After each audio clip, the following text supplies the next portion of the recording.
Hey guys, hope you're doing well.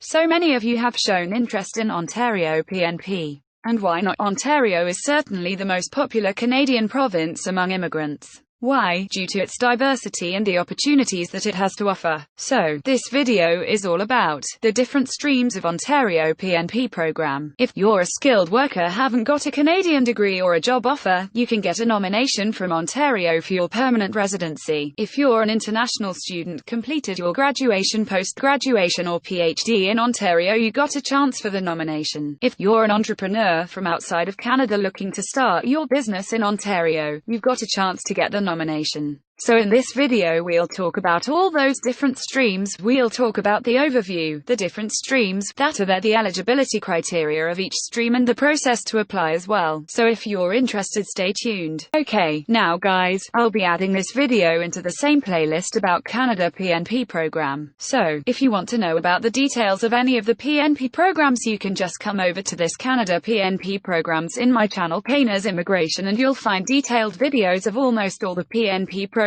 Also here you'll find the introductory video about the ONP. So, if you want to know about the overview of the program, you can check out this video and the other video about the HCP stream. But since this video is about the different streams of entire PNP program, let me first list out all of them and then we'll discuss about each one of them. So, OINP can be categorized into 3 different categories. The first one is the employer job offer category. The second one is business category. The third one is human capital category. Now each category has different streams underneath them. First one, the employer job offer category has got 3 different streams. Foreign worker stream, international student stream, and in-demand skills stream. The business category has got just one stream, the entrepreneurial stream. Now the human capital category is further subdivided into 2 subcategories: Ontario's express entry and international graduates. Now these 2 subcategories have got different streams. Ontario's express entry has got French-speaking skilled worker stream, human capital priority stream, and skilled trade stream. International graduates subcategory has got master's graduate stream, and PhD graduate stream. Okay, now let's talk about each one of them in detail. Alright, let's start with the employer job offer category. As I told you, there are 3 different streams: foreign worker, in-demand skills, and international students. The first 2 are open for foreign workers in and outside of Canada having a job offer, and the third stream is for international students in and outside of Canada with the job offer. As the name and the description suggest, a job offer is a mandatory document when it comes to this category, so it is required for all 3 of them. Now there's a condition on the first 2 that employers must demonstrate that reasonable efforts were made to recruit a Canadian citizen or a permanent resident prior to offering that position to that particular applicant, unless the applicant has a work permit or the employer has got an LMIA for that position. For the international student stream, there is no such condition. Now talking of the job offer requirements.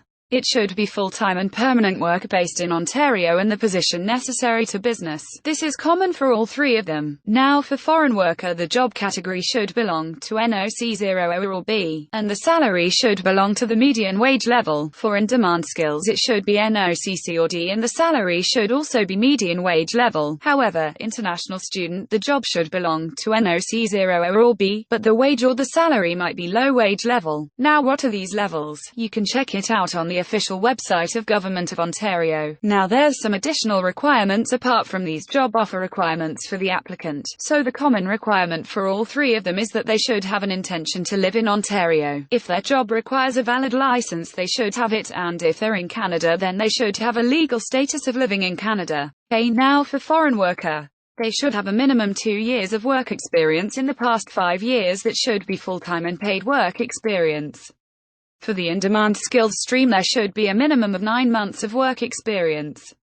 And there are 2 extra conditions: that they should prove their language proficiency skills. So, if you're good in English, you should have an IELTS or CLP score of CLB4 or higher and an ECA of their degree or diploma as well. About the international student, they should have a Canadian degree or diploma. Guys, apart from this, there is some extra requirements about the employer as well. I'll provide a link from the official website of Government of Ontario, you can check it out. Alright, talking about the next category, which is the business category. There's just one stream in there, OINP Entrepreneur Stream, and for that I'll take you to the official website of Government of Ontario. As I told you, there's just one stream, OINP Entrepreneur Stream, and as a part of this stream, entrepreneurs from outside of Canada interested in starting a new business or buying an existing business in Ontario would be given the permanent residence.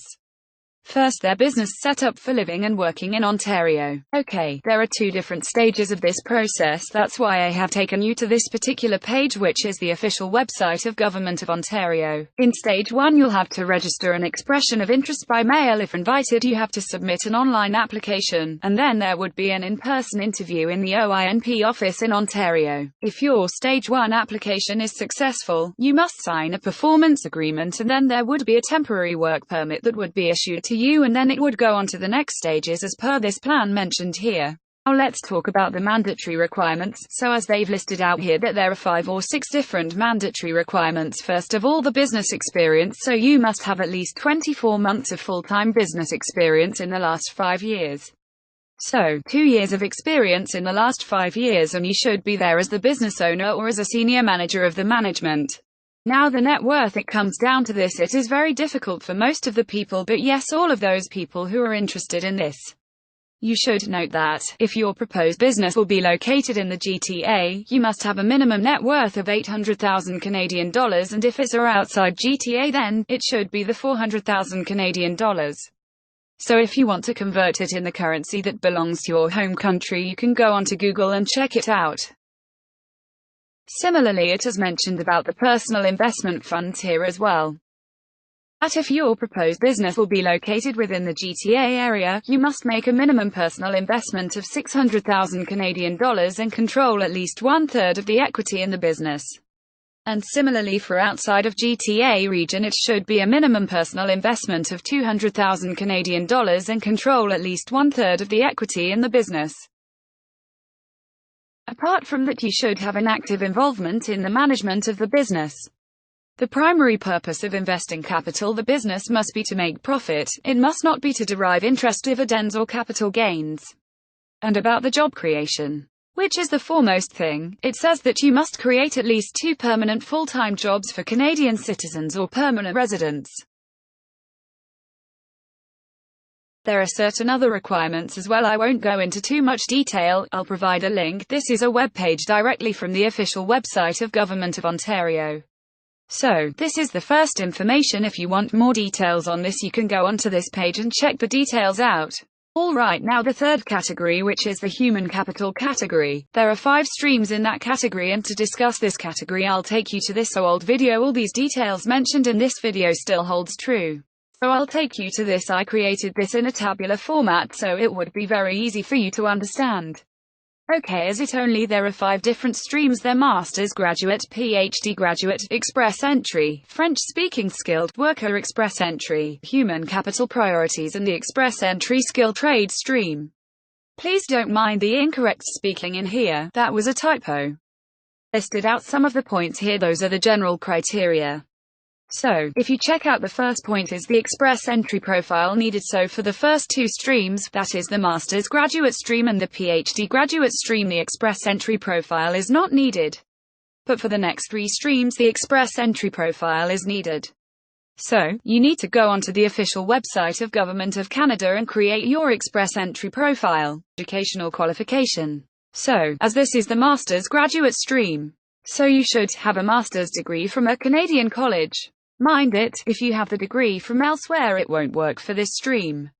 Similarly, you should have a PhD degree from a Canadian college or university, if you want to go and apply the PR through the PhD graduate stream. And for the other 2, the French-speaking skilled worker and the human capital priority stream, you need an equivalent of Canadian bachelor's degree or above, which means you need an educational credential assessment. And for the third stream, it is not specified. Okay, talking of the score of your language test, it should be CLB 7 in English or French for Master's Graduate, PhD Graduate and Human Capital Priority stream. However, in talking of French-speaking skilled worker, as the name suggests, you should have CLB 7 in French, and CLB 6 in English.